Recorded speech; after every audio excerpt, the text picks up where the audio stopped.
Assalamualaikum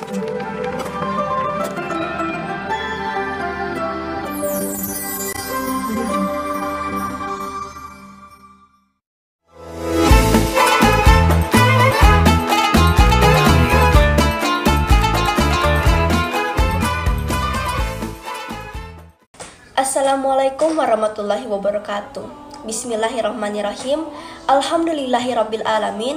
Wassalatu wassalamu ala asrafil anbiya'i wal mursalin Sayyidina Muhammadin wa ala alihi washabbihi ajmain, amma ba'du. Segala puji bagi Allah, Tuhan semesta alam. Salawat dan salam semoga tercurah pada pemimpin para nabi dan rasul, baginda kita Muhammad Sallallahu Alaihi Wasallam beserta keluarga dan sahabat-sahabat beliau. Ibu bapak guru yang saya hormati, teman-teman yang saya cintai dan dicintai oleh Allah, serta kaum muslimin dan muslimat yang semoga selalu Allah limpahkan keberkahan di bulan suci Ramadan ini untuk kita semua. Amin. Marilah kita bersyukur kepada Allah Subhanahu wa Ta'ala atas rahmat dan kasih sayangnya yang dilimpahkan kepada kita. Salawat serta salam kita curahkan kepada baginda Rasulullah Shallallahu Alaihi Wasallam yang membawa umat manusia dari kejahiliahan menuju pengabdian kepada Allah Subhanahu wa Ta'ala.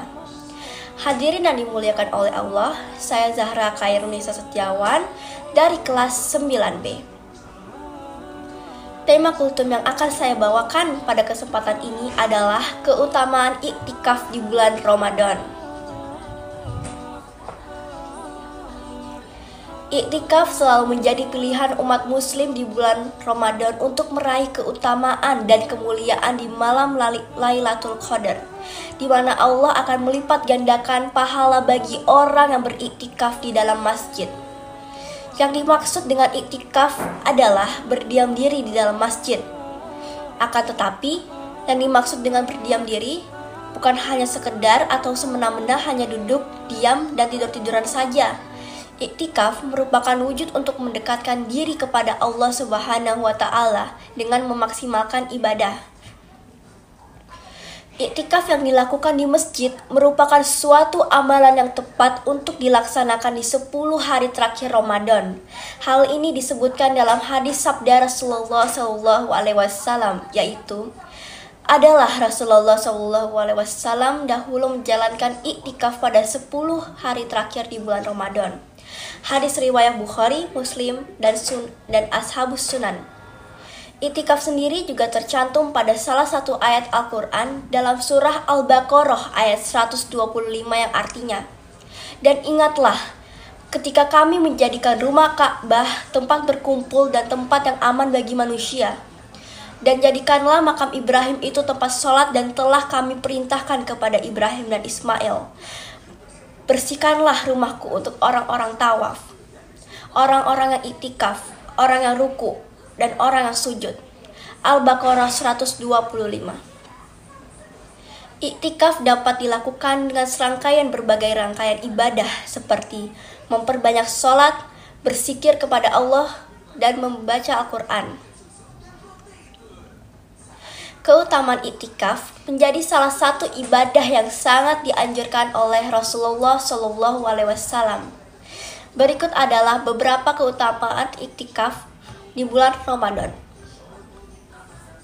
Yang pertama, terbiasa sholat fardu secara kontinu dan berjamaah. Dengan beriktikaf, orang akan mudah dapat mendirikan sholat fardu secara kontinu dan berjamaah karena dia telah berada di dalam masjid. Berarti dia berpeluang untuk mendapatkan pahala sholat berjamaah 27 lipat dibandingkan dengan sholat sendirian. Yang kedua, melatih diri menjadi khusyuk. Iktikaf membantu menguatkan seseorang untuk mendirikan sholat dengan khusyuk. Karena mu'takif, orang yang beriktikaf telah memutuskan perhatian kepada selain Allah. Dia telah melepaskan segala kesibukan dan pemikiran duniawi atau apapun yang dapat menghilangkan kejernihan hati dan ketentraman jiwanya. Yang ketiga, membiasakan melakukan sunnah iktikaf membantu mu'takif untuk menjalankan sholat atau amalan sunnah, sebab dia telah mengkhususkan dirinya untuk sibuk dengan berbagai bentuk ibadah. Ia mengonsentrasikan pikiran dan jiwanya kepada Allah serta berharap kelak berjumpa dengannya. Rasulullah SAW bersabda, sedekat-dekatnya seseorang hamba kepada Robnya adalah ketika ia bersujud. Maka perbanyaklah saat bersujud dengan berdoa. Hadis riwayat Muslim. Yang keempat, mendapatkan syaf pertama, sholat berjamaah. Iktikaf juga membuat orang yang melakukannya selalu beruntung dengan mendapatkan syaf pertama pada sholat berjamaah. Dari Abu Hurairah radhiyallahu bahwa Rasulullah SAW bersabda, artinya kalau saja manusia mengetahui akan keutamaan yang ada pada azan dan syaf pertama, maka mereka tidak mendapatkan dirinya kecuali pastilah untuk mementingkannya. Hadis riwayat Bukhari. 5. Pahala menunggu waktu datangnya sholat. Seorang mu'takif akan mendapatkan pahala menunggu datangnya sholat.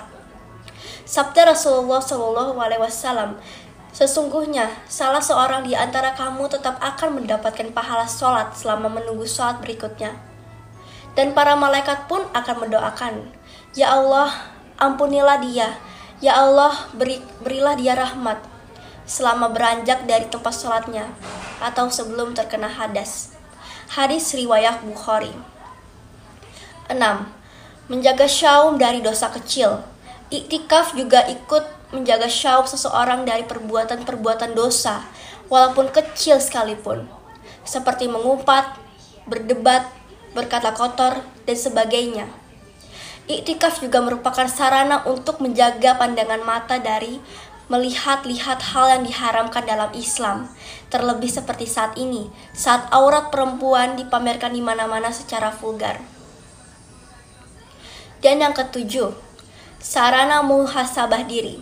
Iktikaf juga digunakan sebagai sarana untuk mengintrospeksi diri, mengetahui sejauh mana kekuatan dan kelemahan yang dimiliki. Dalam hal ini, iktikaf dapat diibaratkan rumah sakit, tempat seseorang melakukan pengobatan total terhadap penyakit jiwanya, sehingga tidak bertambah parah. Sebagaimana jasad jiwa juga memerlukan pengobatan jika sakit. Itulah iktikaf, salah satu bentuk ibadah yang sangat strategis untuk mendongkrak kekuatan iman dan spiritual kita, khususnya di bulan Ramadan yang penuh berkah ini. Semoga kita bisa melaksanakannya dengan sungguh-sungguh. Amin ya rabbal alamin, wallahu alam. Sekian kultum dari saya. Jazakumullah khairan. Terima kasih. Wassalamualaikum warahmatullahi wabarakatuh.